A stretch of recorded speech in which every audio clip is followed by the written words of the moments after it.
Metode yang digunakan adalah membaca PowerPoint yang sudah dibagikan oleh pembimbing. Dibaca, dipahami per slide, kemudian jika ada yang penting atau yang perlu dicatat, maka saya catat ke dalam buku catatan saya.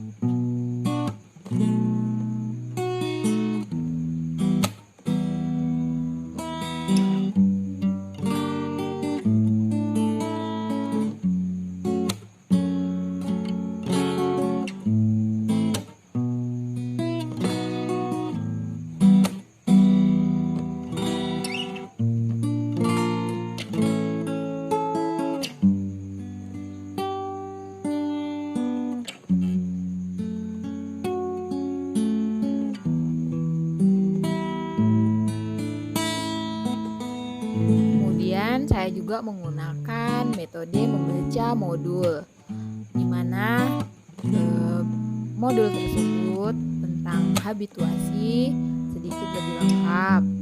Kemudian saya juga bisa membaca rangkuman, kemudian memperdalam contoh-contoh tentang isu dalam habituasi dan aktualisasi.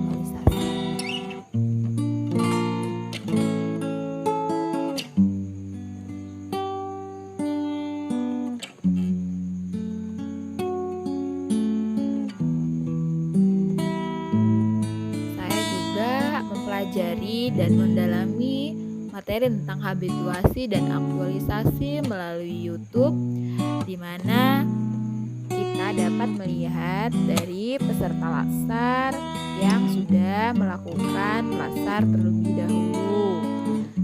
Di situ banyak juga contoh-contoh cara habituasi dan semua langkah-langkah yang akan dikerjakan saat habituasi sampai ke seminar aktualisasi nanti.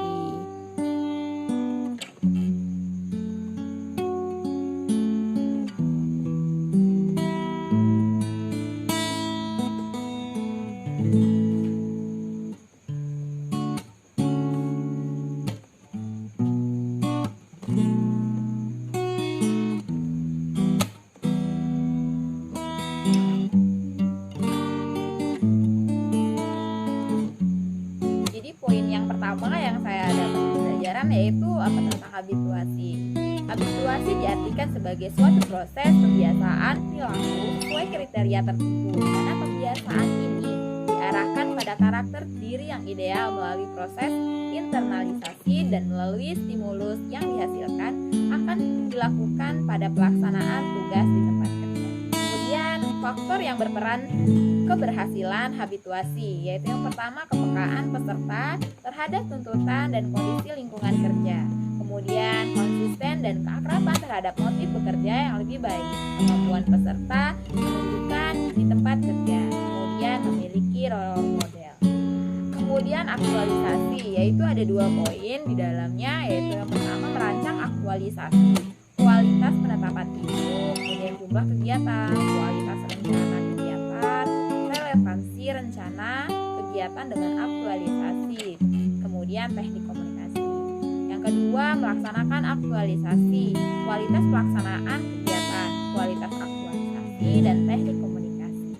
Penetapan isu, di mana ada 3 faktor yang diperhatikan dalam penetapan isu. Yang pertama adalah environmental scanning, atau kita memperhatikan permasalahan di tempat kita bekerja. Yang kedua adalah problem solving, atau kita mencari pemecah untuk permasalahan yang ada di tempat kita kerja. Dan yang terakhir adalah analisis, di mana kita mencari dampak dan penyebabnya, kemudian pemecahan masalah. Menetapkan isu, kita menggunakan analisis isu, di mana kita menggunakan metode ini untuk memilih isu yang paling penting di tempat kita bekerja menggunakan menggunakan teknik APKL atau teknik USG.